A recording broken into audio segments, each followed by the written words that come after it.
Judges 11. Now Jephthah the Gileadite was a mighty warrior, but he was the son of a prostitute. Gilead was the father of Jephthah, and Gilead's wife also bore him sons. And when his wife's sons grew up, they drove Jephthah out and said to him, You shall not have an inheritance in our father's house, for you are the son of another woman. Then Jephthah fled from his brothers and lived in the land of Tob. And worthless fellows collected around Jephthah and went out with him. After a time, the Ammonites made war against Israel.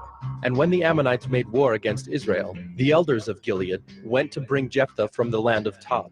And they said to Jephthah, Come and be our leader, that we may fight against the Ammonites. But Jephthah said to the elders of Gilead, Did you not hate me and drive me out of my father's house? Why have you come to me now when you are in distress? And the elders of Gilead said to Jephthah, That is why we have turned to you now, that you may go with us and fight against the Ammonites, and be our head over all the inhabitants of Gilead. Jephthah said to the elders of Gilead, If you bring me home again to fight against the Ammonites, and the Lord gives them over to me, I will be your head. And the elders of Gilead said to Jephthah, The Lord will be witness between us if we do not do as you say. So Jephthah went with the elders of Gilead, and the people made him head and leader over them. And Jephthah spoke all his words before the Lord at Mizpah. Then Jephthah sent messengers to the king of the Ammonites, and said, What do you have against me, that you have come to me to fight against my land? And the king of the Ammonites answered the messengers of Jephthah, Because Israel, on coming up from Egypt, took away my land, from the Arnon to the Jabbok and to the Jordan. Now therefore, restore it peaceably. Jephthah again sent messengers to the king of the Ammonites, and said to him, Thus says Jephthah, Israel did not take away the land of Moab or the land of the Ammonites. But when they came up from Egypt, Israel went through the wilderness to the Red Sea and came to Kadesh. Israel then sent messengers to the king of Edom, saying, Please, let us pass through your land. But the king of Edom would not listen. And they sent also to the king of Moab, but he would not consent. So Israel remained at Kadesh. Then they journeyed through the wilderness, and went around the land of Edom and the land of Moab, and arrived on the east side of the land of Moab, and camped on the other side of the Arnon. But they did not enter the territory of Moab, for the Arnon was the boundary of Moab. Israel then sent messengers to Sihon, king of the Amorites, king of Heshbon, and Israel said to him, Please, let us pass through your land to our country. But Sihon did not trust Israel to pass through his territory. So Sihon gathered all his people together and encamped at Jahaz, and fought with Israel. And the Lord, the God of Israel, gave Sihon and all his people into the hand of Israel, and they defeated them. So Israel took possession of all the land of the Amorites who inhabited that country. And they took possession of all the territory of the Amorites, from the Arnon to the Jabbok, and from the wilderness to the Jordan. So then the Lord, the God of Israel, dispossessed the Amorites from before his people Israel. And are you to take possession of them? Will you not possess what Chemosh your God gives you to possess? And all that the Lord our God has dispossessed before us, we will possess. Now, are you any better than Balak the son of Zippor, king of Moab? Did he ever contend against Israel, or did he ever go to war with them? While Israel lived in Heshbon and its villages, and in Aroer and its villages, and in all the cities that are on the banks of the Arnon, 300 years, why did you not deliver them within that time? I therefore have not sinned against you, and you do me wrong by making war on me. The Lord, the judge, decide this day between the people of Israel and the people of Ammon. But the king of the Ammonites did not listen to the words of Jephthah that he sent to him. Then the Spirit of the Lord was upon Jephthah, and he passed through Gilead and Manasseh, and passed on to Mizpah of Gilead. And from Mizpah of Gilead he passed on to the Ammonites. And Jephthah made a vow to the Lord, and said, If you will give the Ammonites into my hand, then whatever comes out from the doors of my house to meet me when I return in peace from the Ammonites, shall be the Lord's, and I will offer it up for a burnt offering. So Jephthah crossed over to the Ammonites to fight against them, and the Lord gave them into his hand. And he struck them from Aroer to the neighborhood of Minnit, 20 cities, and as far as Abel-Keramim, with a great blow. So the Ammonites were subdued before the people of Israel. Then Jephthah came to his home at Mizpah. And behold, his daughter came out to meet him with tambourines and with dances. She was his only child. Besides her, he had neither son nor daughter. And as soon as he saw her, he tore his clothes and said, Alas, my daughter, you have brought me very low, and you have become the cause of great trouble to me. For I have opened my mouth to the Lord, and I cannot take back my vow. And she said to him, My father, you have opened your mouth to the Lord. Do to me according to what has gone out of your mouth, now that the Lord has avenged you on your enemies, on the Ammonites. So she said to her father, Let this thing be done for me. Leave me alone 2 months, that I may go up and down on the mountains and weep for my virginity, I and my companions. So he said, Go. Then he sent her away for 2 months, and she departed, she and her companions, and wept for her virginity on the mountains. And at the end of 2 months, she returned to her father, who did with her according to his vow that he had made. She had never known a man, and it became a custom in Israel that the daughters of Israel went year by year to lament the daughter of Jephthah, the Gileadite, 4 days in the year.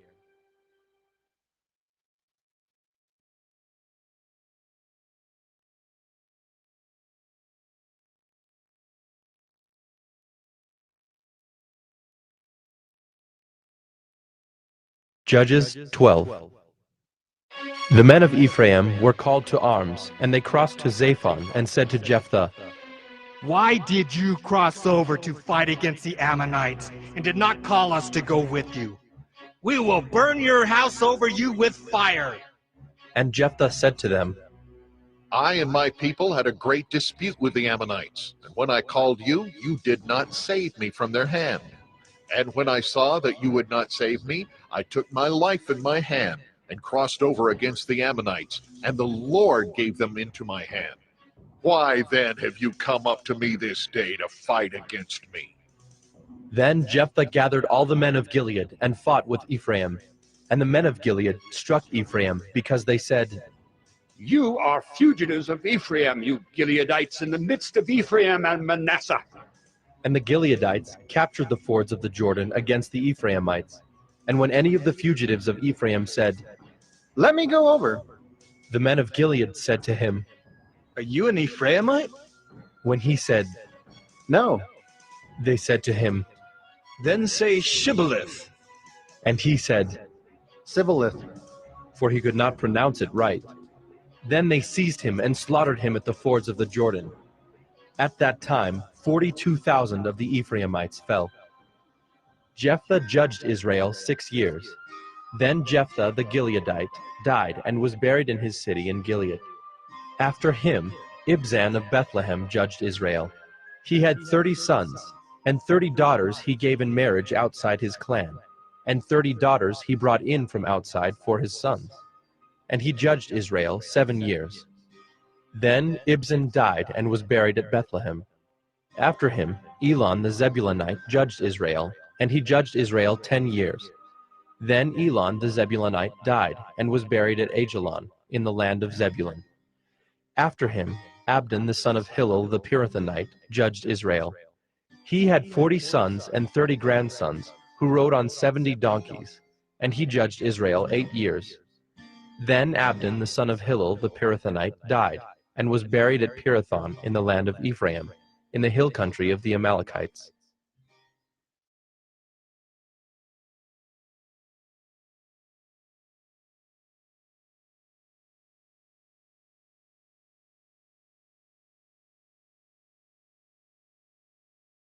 Judges 13. And the people of Israel again did what was evil in the sight of the Lord. So the Lord gave them into the hand of the Philistines for 40 years. There was a certain man of Zorah, of the tribe of the Danites, whose name was Manoah. And his wife was barren and had no children. And the angel of the Lord appeared to the woman and said to her, Behold, you are barren and have not borne children, but you shall conceive and bear a son. Therefore be careful and drink no wine or strong drink, and eat nothing unclean. For behold, you shall conceive and bear a son. No razor shall come upon his head, for the child shall be a Nazirite to God from the womb, and he shall begin to save Israel from the hand of the Philistines. Then the woman came and told her husband. A man of God came to me, and his appearance was like the appearance of the angel of God, very awesome. I did not ask him where he was from, and he did not tell me his name, but he said to me, Behold, you shall conceive and bear a son. So then drink no wine or strong drink, and eat nothing unclean, for the child shall be a Nazirite to God from the womb to the day of his death. Then Manoah prayed to the Lord and said, O Lord, please let the man of God whom you sent come again to us and teach us what we are to do with the child who will be born. And God listened to the voice of Manoah. And the angel of God came again to the woman as she sat in the field. But Manoah, her husband, was not with her. So the woman ran quickly and told her husband, Behold, the man who came to me the other day has appeared to me. And Manoah arose and went after his wife, and came to the man and said to him, Are you the man who spoke to this woman? And he said, I am. And Manoah said, Now when your words come true, what is to be the child's manner of life, and what is his mission? And the angel of the Lord said to Manoah, Of all that I said to the woman, let her be careful. She may not eat of anything that comes from the vine, neither let her drink wine or strong drink, or eat any unclean thing. All that I commanded her, let her observe. Manoah said to the angel of the Lord, Please, let us detain you and prepare a young goat for you. And the angel of the Lord said to Manoah, If you detain me, I will not eat of your food. But if you prepare a burnt offering, then offer it to the Lord. For Manoah did not know that he was the angel of the Lord. And Manoah said to the angel of the Lord, What is your name, so that when your words come true, we may honor you? And the angel of the Lord said to him, Why do you ask my name, seeing it is wonderful? So Manoah took the young goat with the grain offering, and offered it on the rock to the Lord, to the one who works wonders. And Manoah and his wife were watching. And when the flame went up toward heaven from the altar, the angel of the Lord went up in the flame of the altar. Now Manoah and his wife were watching, and they fell on their faces to the ground. The angel of the Lord appeared no more to Manoah and to his wife. Then Manoah knew that he was the angel of the Lord.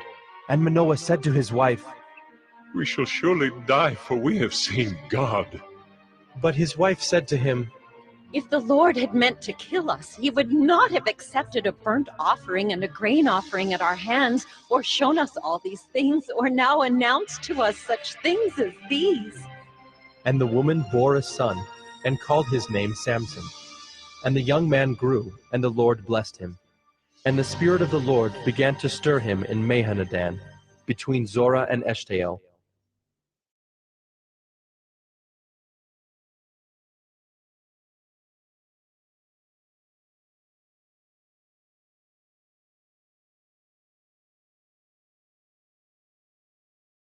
Judges 14.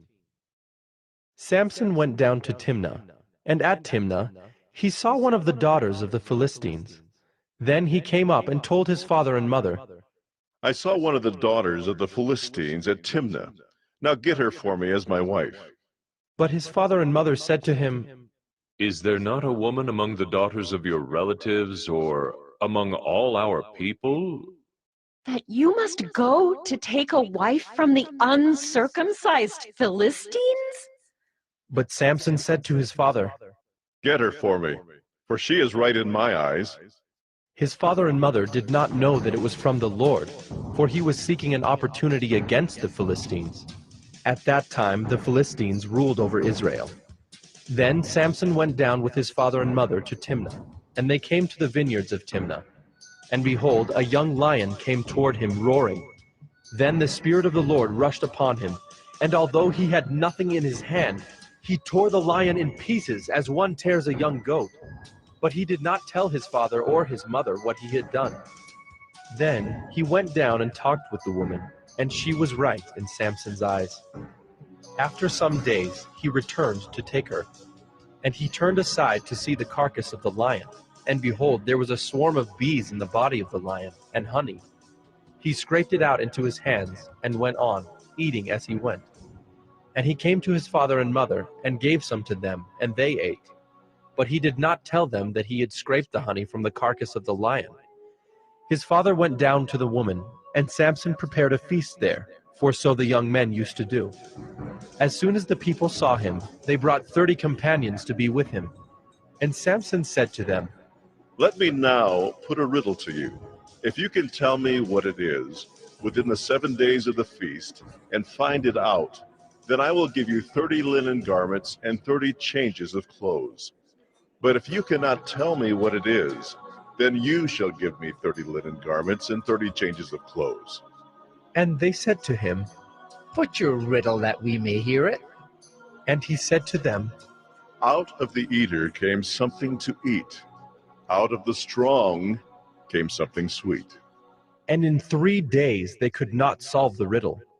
On the 4th day they said to Samson's wife, Entice your husband to tell us what the riddle is, lest we burn you and your father's house with fire. Have you invited us here to impoverish us? And Samson's wife wept over him and said, You only hate me. You do not love me. You've put a riddle to my people, and you have not told me what it is. And he said to her, Behold, I have not told my father nor my mother, and shall I tell you? She wept before him the 7 days that their feast lasted. And on the 7th day he told her, because she pressed him hard. Then she told the riddle to her people. And the men of the city said to him on the 7th day, before the sun went down, What is sweeter than honey? What is stronger than a lion? And he said to them, If you had not plowed with my heifer, you would not have found out my riddle. And the Spirit of the Lord rushed upon him, and he went down to Ashkelon, and struck down 30 men of the town, and took their spoil, and gave the garments to those who had told the riddle. In hot anger he went back to his father's house, and Samson's wife was given to his companion, who had been his best man.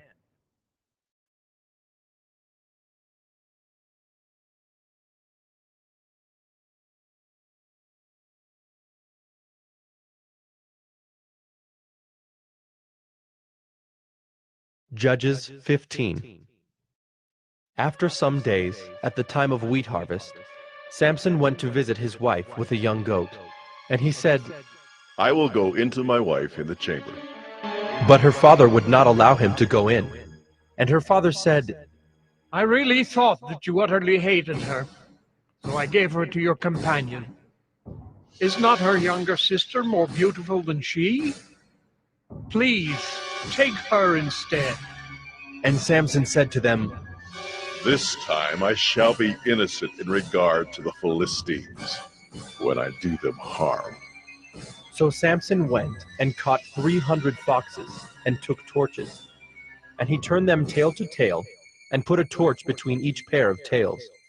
And when he had set fire to the torches, he let the foxes go into the standing grain of the Philistines, and set fire to the stacked grain and the standing grain, as well as the olive orchards. Then the Philistines said, Who has done this? And they said, Samson, the son-in-law of the Timnite, because he has taken his wife and given her to his companion. And the Philistines came up and burned her and her father with fire. And Samson said to them, If this is what you do, I swear I will be avenged on you. And after that, I will quit. And he struck them hip and thigh with a great blow. And he went down and stayed in the cleft of the rock of Etam. Then the Philistines came up and encamped in Judah, and made a raid on Lehi. And the men of Judah said, Why have you come up against us? They said, We have come up to bind Samson, to do to him as he did to us.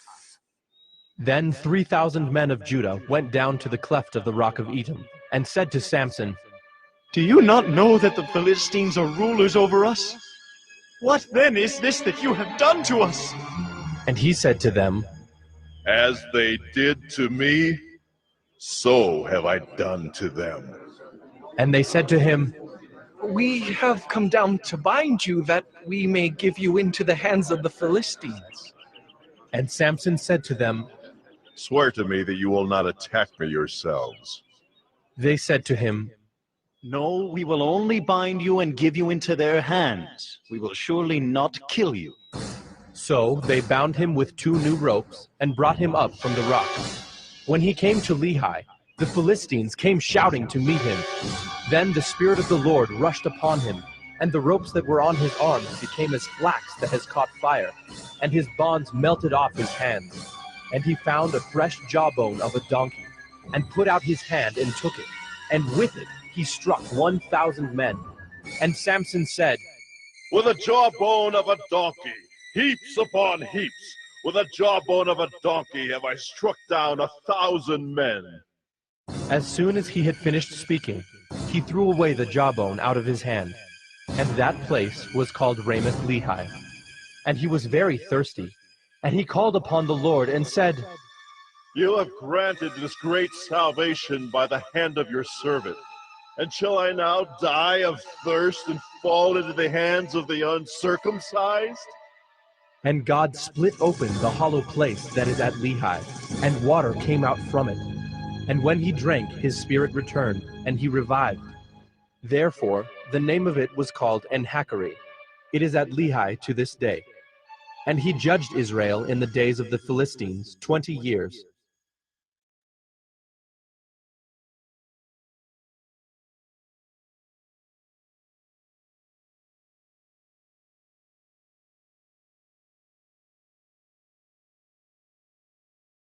Judges 16. Samson went to Gaza, and there he saw a prostitute, and he went into her. The Gazites were told, Samson has come here. And they surrounded the place, and set an ambush for him all night at the gate of the city. They kept quiet all night, saying, Let us wait till the light of the morning, then we will kill him. But Samson lay till midnight. And at midnight he arose and took hold of the doors of the gate of the city, and the 2 posts, and pulled them up, bar and all, and put them on his shoulders, and carried them to the top of the hill that is in front of Hebron. After this, he loved a woman in the valley of Sorek, whose name was Delilah. And the lords of the Philistines came up to her and said to her, Seduce him, and see where his great strength lies, and by what means we may overpower him, that we may bind him to humble him. And we will each give you 1,100 pieces of silver. So Delilah said to Samson, Please, tell me where your great strength lies, and how you might be bound that one could subdue you. Samson said to her, If they bind me with 7 fresh bowstrings that have not been dried, then I shall become weak and be like any other man. Then the lords of the Philistines brought up to her 7 fresh bowstrings that had not been dried, and she bound him with them. Now she had men lying in ambush in an inner chamber, and she said to him, The Philistines are upon you, Samson. But he snapped the bowstrings, as a thread of flax snaps when it touches the fire. So the secret of his strength was not known. Then Delilah said to Samson, Behold, you have mocked me and told me lies. Please, tell me how you might be bound. And he said to her, If they bind me with new ropes that have not been used, then I shall become weak and be like any other man. So Delilah took new ropes and bound him with them, and said to him, The Philistines are upon you, Samson. And the men lying in ambush were in an inner chamber. But he snapped the ropes off his arms like a thread. Then Delilah said to Samson, Until now you have mocked me and told me lies. Tell me how you might be bound. And he said to her, If you weave the 7 locks of my head with the web, and fasten it tight with the pin, then I shall become weak and be like any other man. So while he slept, Delilah took the 7 locks of his head and wove them into the web. And she made them tight with the pin, and said to him, The Philistines are upon you, Samson. But he awoke from his sleep, and pulled away the pin, the loom, and the web. And she said to him, How can you say I love you when your heart is not with me? You have mocked me these 3 times, and you have not told me where your great strength lies. And when she pressed him hard with her words, day after day, and urged him, his soul was vexed to death. And he told her all his heart, and said to her, A razor has never come upon my head, for I have been a Nazirite to God from my mother's womb. If my head is shaved, then my strength will leave me, and I shall become weak and be like any other man. When Delilah saw that he had told her all his heart, she sent and called the lords of the Philistines, saying, Come up again, for he has told me all his heart. Then the lords of the Philistines came up to her and brought the money in their hands. She made him sleep on her knees, and she called a man and had him shave off the 7 locks of his head. Then she began to torment him, and his strength left him. And she said, The Philistines are upon you, Samson. And he awoke from his sleep and said, I will go out as at other times and shake myself free. But he did not know that the Lord had left him. And the Philistines seized him and gouged out his eyes, and brought him down to Gaza, and bound him with bronze shackles. And he ground at the mill in the prison. But the hair of his head began to grow again after it had been shaved. Now the lords of the Philistines gathered to offer a great sacrifice to Dagon their god, and to rejoice. And they said, Our God has given Samson, our enemy, into our hands. And when the people saw him, they praised their God, for they said, Our God has given our enemy into our hand, the ravager of our country who has killed many of us. And when their hearts were merry, they said, Call Samson, that he may entertain us. So they called Samson out of the prison, and he entertained them. They made him stand between the pillars. And Samson said to the young man who held him by the hand, Let me feel the pillars on which the house rests, that I may lean against them. Now the house was full of men and women. All the lords of the Philistines were there, and on the roof there were about 3,000 men and women, who looked on while Samson entertained. Then Samson called to the Lord and said, Oh Lord God, please remember me, and please strengthen me only this once. Oh God, that I may be avenged on the Philistines for my 2 eyes. And Samson grasped the 2 middle pillars on which the house rested, and he leaned his weight against them, his right hand on the one and his left hand on the other. And Samson said, Let me die with the Philistines.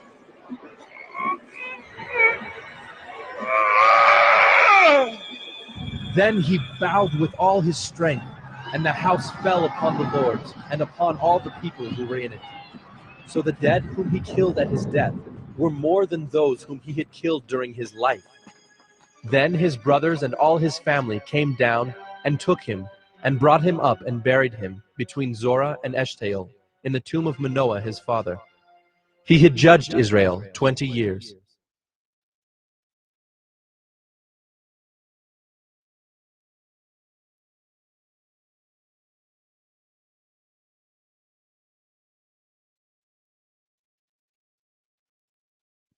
Judges 17. There was a man of the hill country of Ephraim, whose name was Micah. And he said to his mother, The 1,100 pieces of silver that were taken from you, about which you uttered a curse, and also spoke it in my ears, behold, the silver is with me. I took it. And his mother said, Blessed be my son by the Lord. and he restored the 1,100 pieces of silver to his mother.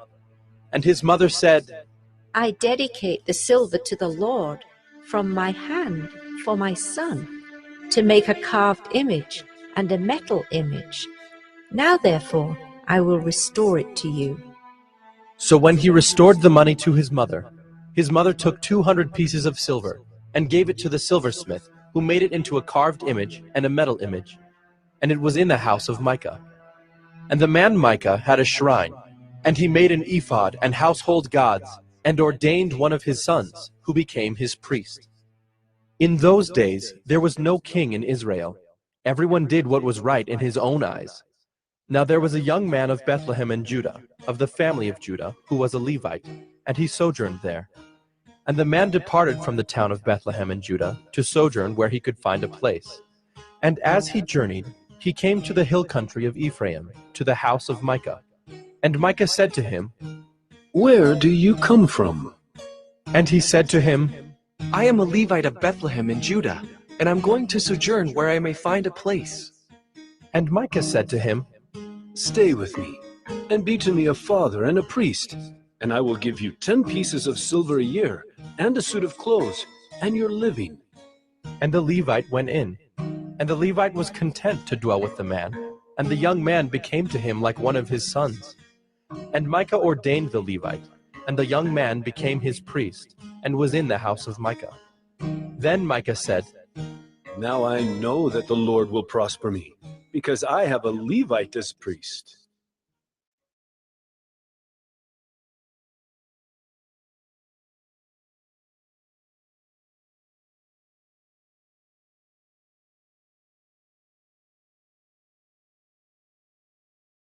Judges 18.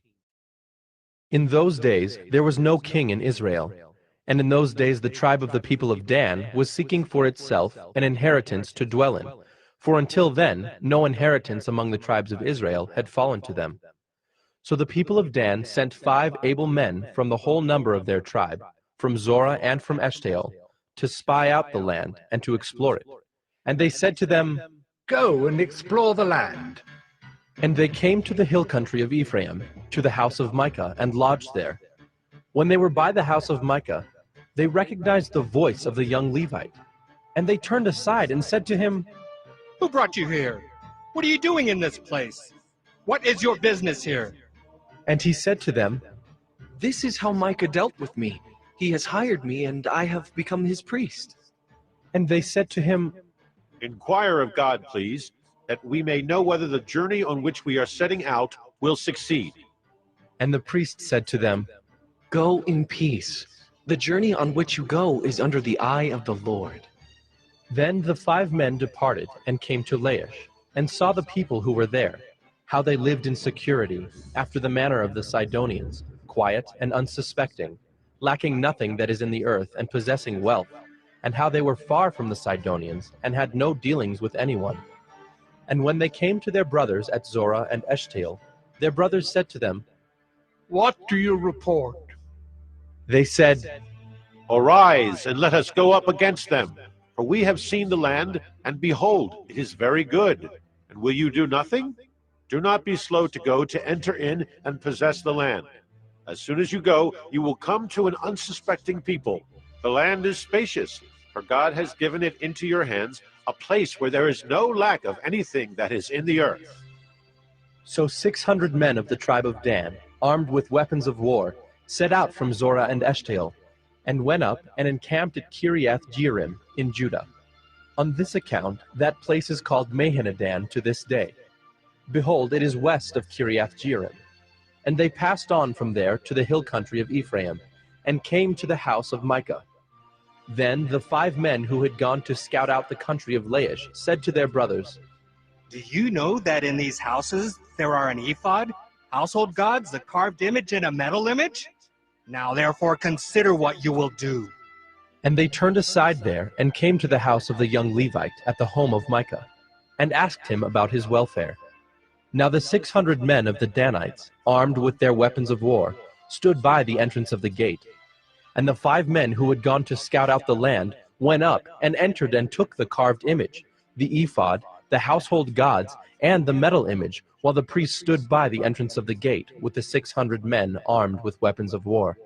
And when these went into Micah's house and took the carved image, the ephod, the household gods, and the metal image, the priest said to them, "What are you doing?" And they said to him, "Keep quiet. Put your hand on your mouth and come with us, and be to us a father and a priest. Is it better for you to be priest to the house of one man, or to be priest to a tribe and clan in Israel?" And the priest's heart was glad. He took the ephod and the household gods and the carved image, and went along with the people.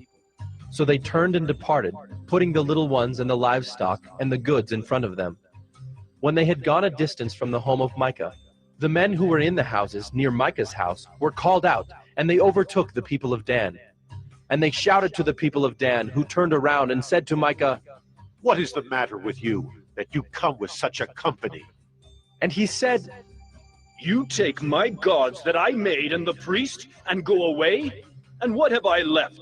How then do you ask me, what is the matter with you?" And the people of Dan said to him, "Do not let your voice be heard among us, lest angry fellows fall upon you, and you lose your life with the lives of your household." Then the people of Dan went their way, and when Micah saw that they were too strong for him, he turned and went back to his home. But the people of Dan took what Micah had made, and the priest who belonged to him, and they came to Laish, to a people quiet and unsuspecting, and struck them with the edge of the sword, and burned the city with fire. And there was no deliverer, because it was far from Sidon, and they had no dealings with anyone. It was in the valley that belongs to Beth Rehob. Then they rebuilt the city and lived in it. And they named the city Dan, after the name of Dan their ancestor, who was born to Israel. But the name of the city was Laish at the first. And the people of Dan set up the carved image for themselves. And Jonathan, the son of Gershom, son of Moses, and his sons, were priests to the tribe of the Danites until the day of the captivity of the land. So they set up Micah's carved image that he made, as long as the house of God was at Shiloh.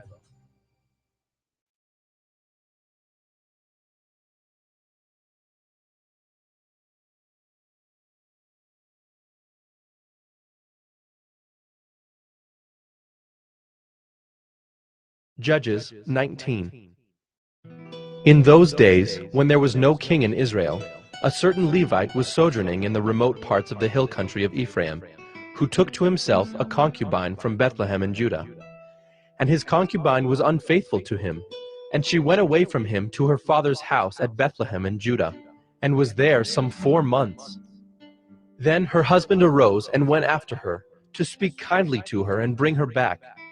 He had with him his servant and a couple of donkeys, and she brought him into her father's house. And when the girl's father saw him, he came with joy to meet him. And his father-in-law, the girl's father, made him stay, and he remained with him 3 days. So they ate and drank and spent the night there. And on the 4th day, they arose early in the morning, and he prepared to go. But the girl's father said to his son-in-law, "Strengthen your heart with a morsel of bread, and after that you may go." So the 2 of them sat and ate and drank together. And the girl's father said to the man, "Be pleased to spend the night, and let your heart be merry." And when the man rose up to go, his father-in-law pressed him till he spent the night there again. And on the 5th day he arose early in the morning to depart. And the girl's father said, "Strengthen your heart, and wait until the day declines." So they ate, both of them. And when the man and his concubine and his servant rose up to depart, his father-in-law, the girl's father, said to him, "Behold, now the day has waned toward evening. Please, spend the night. Behold, the day draws to its close. Lodge here, and let your heart be merry. And tomorrow you shall arise early in the morning for your journey, and go home." But the man would not spend the night. He rose up and departed and arrived opposite Jebus, that is, Jerusalem. He had with him a couple of saddled donkeys, and his concubine was with him.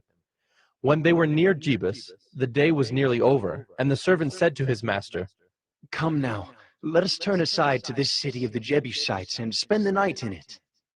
And his master said to him, We will not turn aside into the city of foreigners who do not belong to the people of Israel, but we will pass on to Gibeah. And he said to his young man, Come, and let us draw near to one of these places, and spend the night at Gibeah, or at Ramah.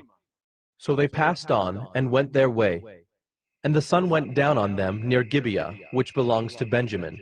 And they turned aside there to go in and spend the night at Gibeah.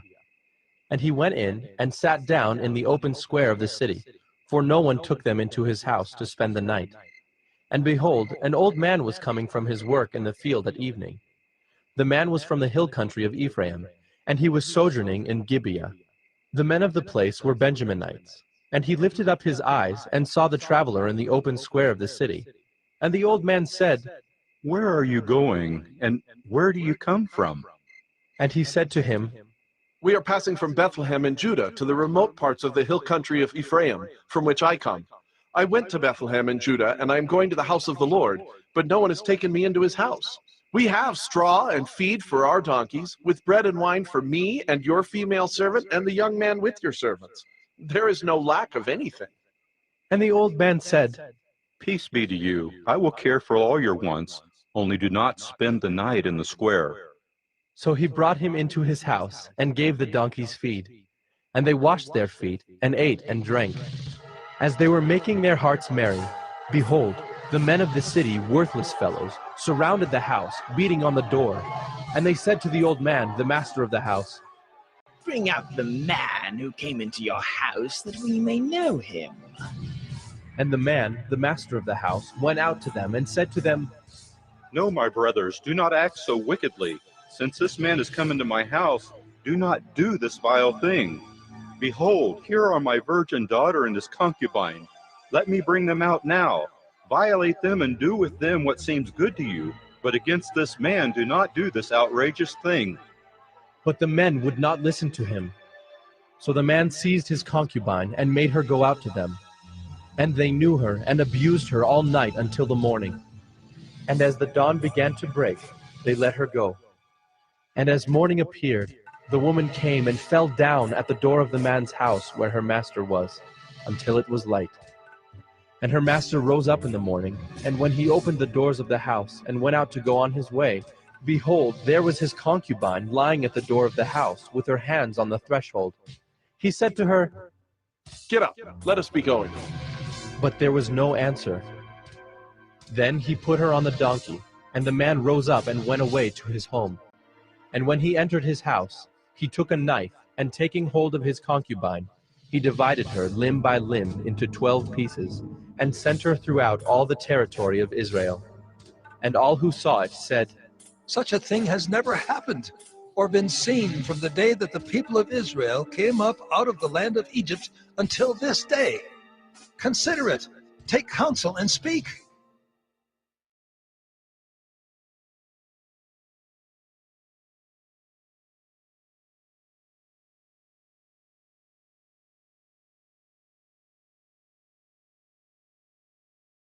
Judges 20.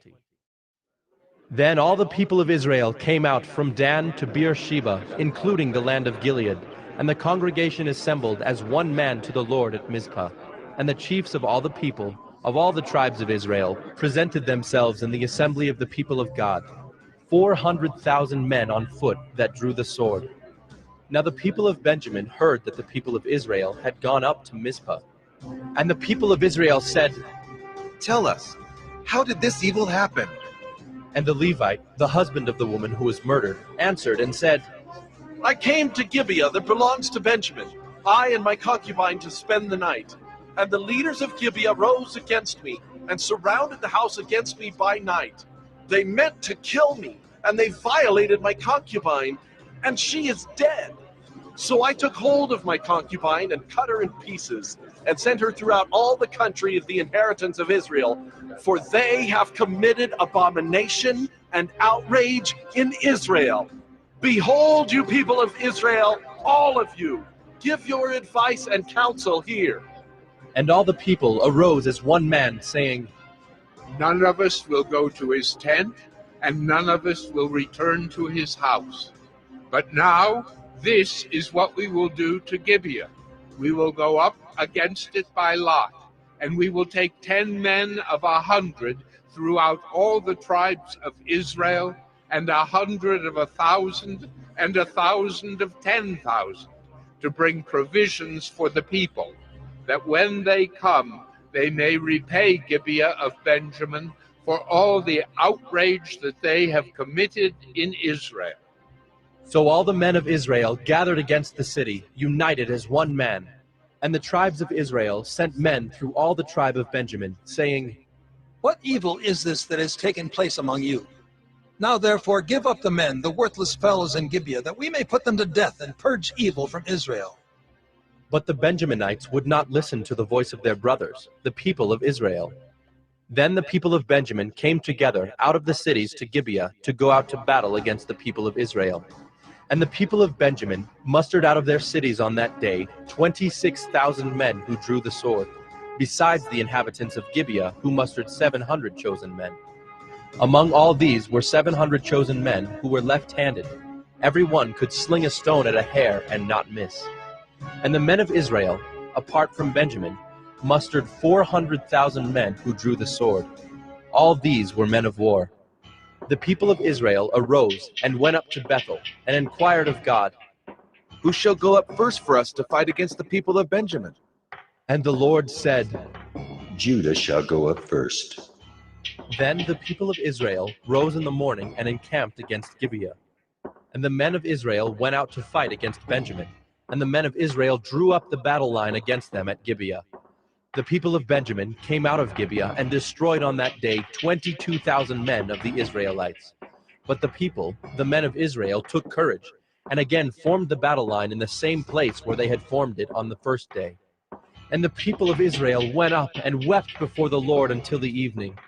And they inquired of the Lord, Shall we again draw near to fight against our brothers, the people of Benjamin? And the Lord said, Go up against them. So the people of Israel came near against the people of Benjamin the second day. And Benjamin went against them out of Gibeah the second day, and destroyed 18,000 men of the people of Israel. All these were men who drew the sword. Then all the people of Israel, the whole army, went up and came to Bethel and wept. They sat there before the Lord and fasted that day until evening, and offered burnt offerings and peace offerings before the Lord. And the people of Israel inquired of the Lord, for the ark of the covenant of God was there in those days.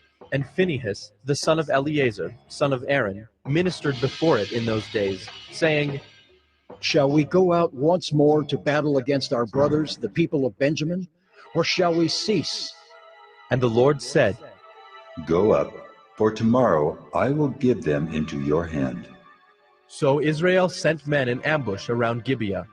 And the people of Israel went up against the people of Benjamin on the third day, and set themselves in array against Gibeah, as at other times. And the people of Benjamin went out against the people, and were drawn away from the city. And as at other times, they began to strike and kill some of the people in the highways, one of which goes up to Bethel, and the other to Gibeah. And in the open country, about 30 men of Israel. And the people of Benjamin said, They are routed before us, as at the first.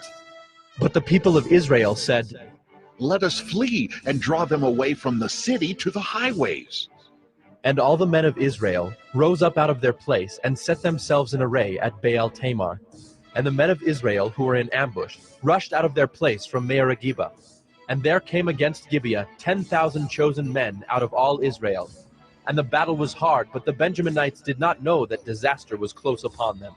And the Lord defeated Benjamin before Israel. And the people of Israel destroyed 25,100 men of Benjamin that day. All these were men who drew the sword. So the people of Benjamin saw that they were defeated. The men of Israel gave ground to Benjamin, because they trusted the men in ambush whom they had set against Gibeah. Then the men in ambush hurried and rushed against Gibeah. The men in ambush moved out and struck all the city with the edge of the sword. Now the appointed signal between the men of Israel and the men in the main ambush was that when they made a great cloud of smoke rise up out of the city, the men of Israel should turn in battle. Now Benjamin had begun to strike and kill about 30 men of Israel.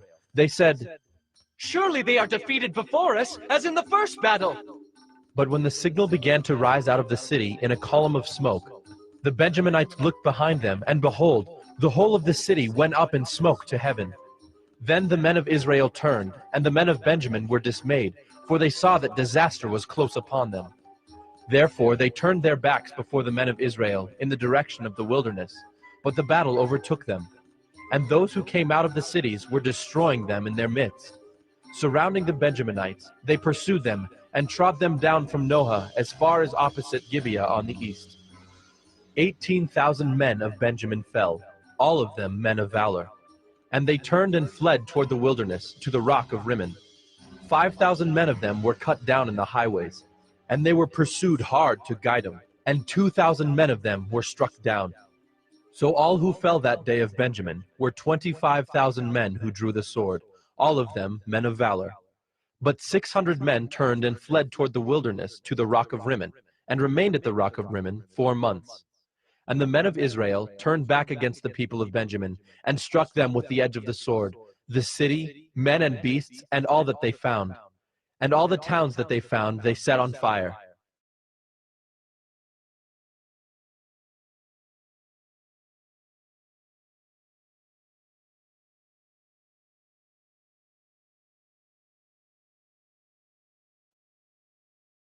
Judges 21.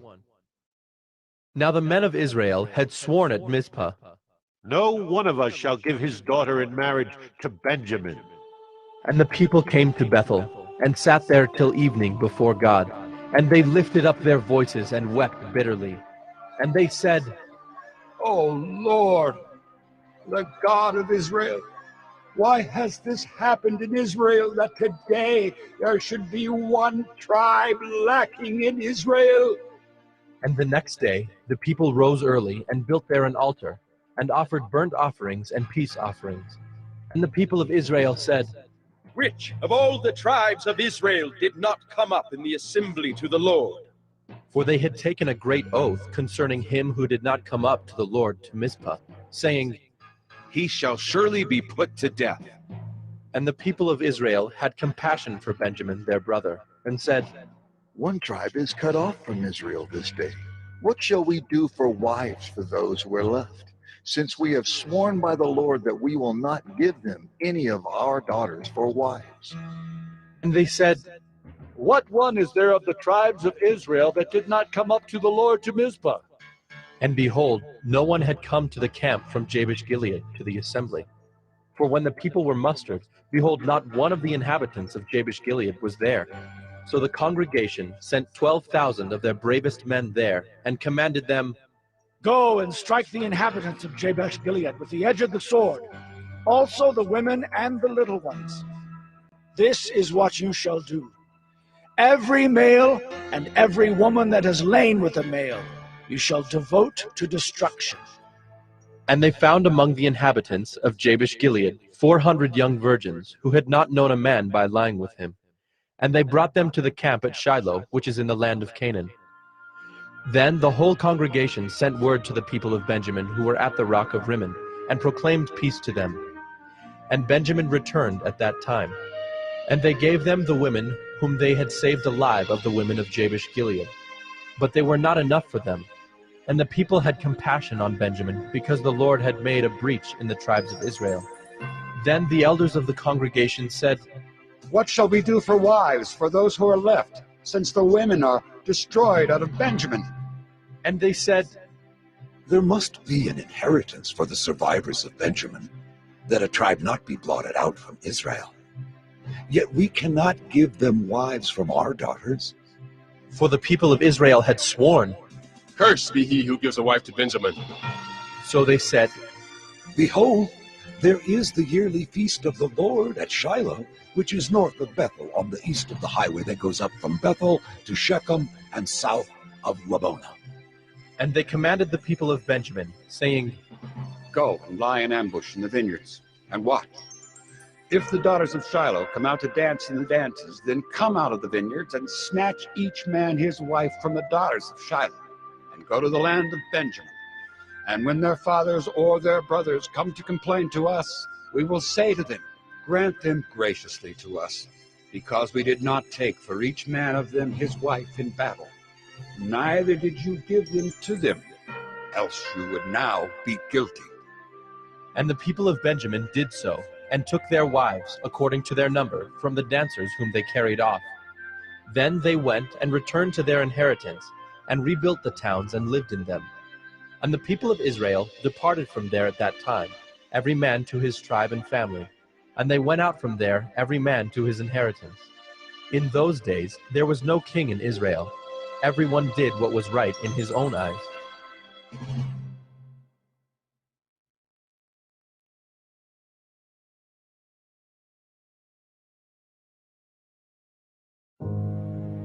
The Bible contains the mind of God, the state of man, the way of salvation, the doom of sinners, and the happiness of believers.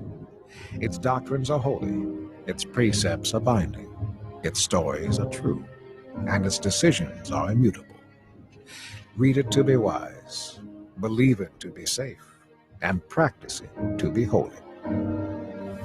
It contains light to direct you, food to support you, and comfort to cheer you. It is the traveler's map, the pilgrim's staff, the pilot's compass, the soldier's sword, and the Christian's charter. Here, paradise is restored, heaven opened, and the gates of hell disclosed. Christ is its grand subject, our good the design, and the glory of God its end. It should fill the memory, rule the heart, and guide the feet.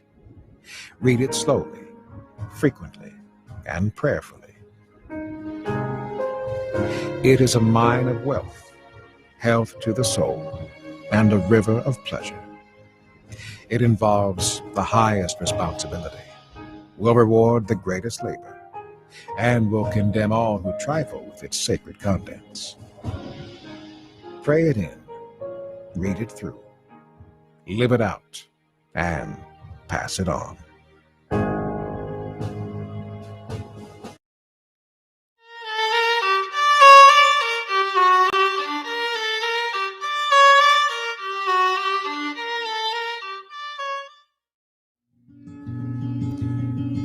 Between the days of Moses and the era of the great kings, the judges led the people of Israel through the treacherous process of settling into a new land and making it into their own. These men and women, called by God from sometimes obscure or ignominious circumstances, were charged with the task of administering the nation in times of peace, and more often, leading the charge in times of war. Unlike the kings, the judges were not born into their roles. They were handpicked by the Lord, typically in times of crisis, to turn the nation away from apostasy and deliver it from its oppressors. Their company comprises some of the most memorable figures in the Bible. People like wise Deborah, valiant Gideon, and the mighty Samson. But though their stories are often inspiring, a closer look at the judges reveals that most of these leaders had feet of clay, and some were such misfits that we might well wonder why God would have chosen them at all. These are not saintly figures like Joseph or Daniel, and yet their brokenness may well be part of their appeal. The book of Judges stands as something of a crossroads in the Bible. The Torah, the first 5 books of the Bible, is dominated by the figure of Moses. Joshua, as Moses' protege, essentially continued that tradition, completing the work that Moses had begun. The age of Israel's kings and the towering figure of David still loom in the future. The period of the Judges forms a bridge between the crucial eras of Mosaic leadership and the era of monarchy.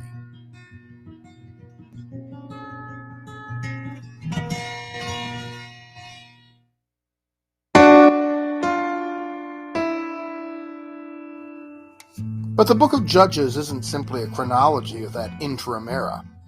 In fact, it's not really a chronology at all. The stories here don't appear to be in chronological order.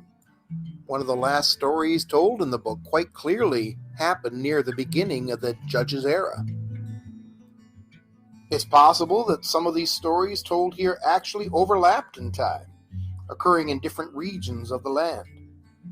So rather than being a chronology of the era, the book of Judges appears to be more of an anthology, a collection of representative stories meant to provide us with an overview and a characterization of the era, rather than a blow-by-blow account of what happened. But it's not just a hodgepodge of materials drawn from various sources about Israel's past.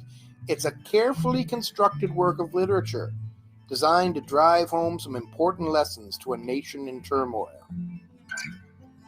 In this introduction to Judges, we're going to touch on a couple of important matters. One of those is the historical background of the text.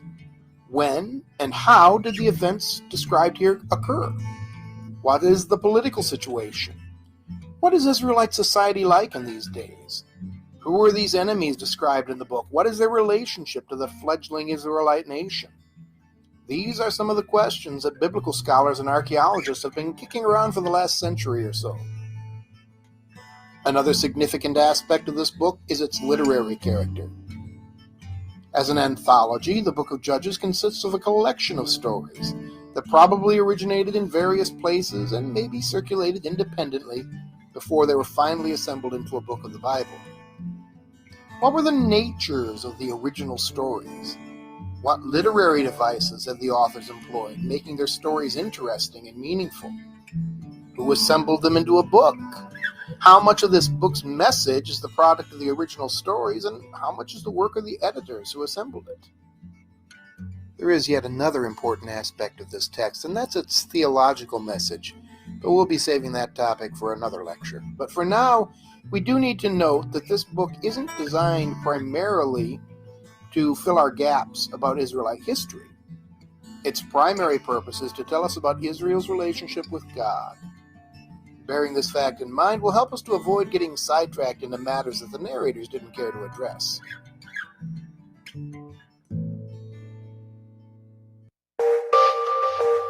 So let's start with the historical and cultural background. Scholars generally agree that the period of the Israelite monarchy began sometime around 1050 BC. So we can confidently state that the era of the Judges ended sometime around the turn of that first millennium BC. The question of when it begins, that's a bit more of a challenge. There are two major theories for dating the Exodus from Egypt. One says that the Exodus occurred around 1470 BC, which would mean the period of the Judges lasted about 400 years. The other theory is that the Exodus occurred around 1235 BC, which would put that era more like 200 years. Well, you say, why not just add up all the numbers for the Judges' lengths of administrations? See what we come up with. As we noted earlier, the book really isn't a chronology of the era. Undoubtedly, some of those administrations overlapped or occurred in different orders than those presented in the book, so the numbers really aren't going to help that much. All we can say with certainty is that Israel was led by judges for at least a couple hundred years before the time of the kings. Another matter of concern is the state of Israelite society in those days. A biblical scholar named Martin Noth advanced a theory several decades ago that Israel in those days was similar to archaic Greece in the sense that in Greece, a group of cities or tribal groups would sometimes join together in patronage of a central shrine. This is an arrangement known as an amphictyony, or sometimes called an amphictyonic league. Noth speculated that the Israelites might have had a similar kind of association. A group of people bound together not actually by common ancestry so much as by their patronage of the tabernacle. While this theory hasn't found anything near universal acceptance, it would explain the Israelites' tendency to pull apart so easily, as if each tribe formed its own separate state rather than a cohesive nation. It foreshadows events to come later in Israel's history when the nation divides into two kingdoms. One of the questions that scholars have pondered is how this political picture differs from the picture presented in the book of Joshua. In Joshua, we see a united Israel, fighting is won against the inhabitants of the Promised Land. But in Judges, the Israelites seem almost as likely to fight against each other as they are to fight the Canaanites. But that's not the only issue that gives scholars pause. In Joshua, the conquest of Canaan is presented as rapid, decisive. Joshua 21:41 says, "Thus the Lord gave to Israel all the land that he swore to their fathers that he would give them. And having taken possession of it, they settled there. And the Lord gave them rest on every side." But now compare that to Judges 3:1, where it's stated, "These are the nations that the Lord left to test all those in Israel who had no experience of any war in Canaan." And then it goes on to list several nations. So now we might ask, which one was it? Was the conquest a massive invasion and overthrow of the existing culture, which Joshua seems to imply? Or was it an ongoing struggle, as it says in Judges? Archaeologists prefer the version that they see in the book of Judges. They point out that there really is no archaeological evidence of a sudden massive influx of millions of people into the land of Canaan anytime in the second half of the second millennium BC. They also say that they don't find evidence of widespread destruction that the book of Joshua seems to demand.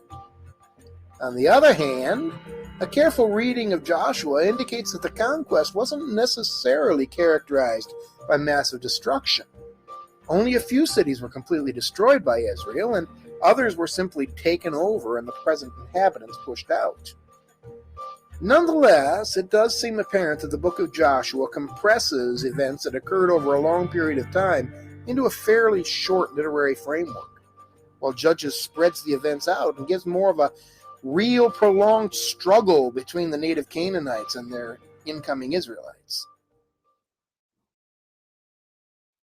Another interesting aspect of Judges' historical background concerns the people that the Israelites encounter in their new land. There are, of course, the Canaanites. In this era, the Canaanites weren't a nation per se. Rather, the land of Canaan was characterized by little city-states that were mostly dependent upon Egypt for trade and protection. Occasionally, one of these states would assert itself and take control of a larger region, but there was nothing like a Canaanite nation. On the other hand, some of the neighboring lands did have kings and governments in this era. The Midianites, for example, and the Moabites, they were apparently fairly well settled. Pharaoh Ramesses II lists Moab among the nations that he conquered on a statue that he had erected in Luxor. The Edomites were still mostly nomadic tribes in this period, though Genesis 36 does state that there were kings in Edom before they existed in Israel. The Philistines arrived in the land of Palestine maybe just a little later than the time when the Israelites did. Being technologically more advanced than their neighbors, they became one of the chief threats to the Israelites in their efforts to expand through the region. To the northwest, the Phoenician city-states of Tyre and Sidon were wealthy and willing trade partners, but they weren't a military threat to Israel. So Israel settled into a land that was divided and heavily contested by a number of peoples. And above all, the shadow of Egypt still lingered, because even when they weren't controlling the region de facto, the Egyptians still thought of Canaan as theirs.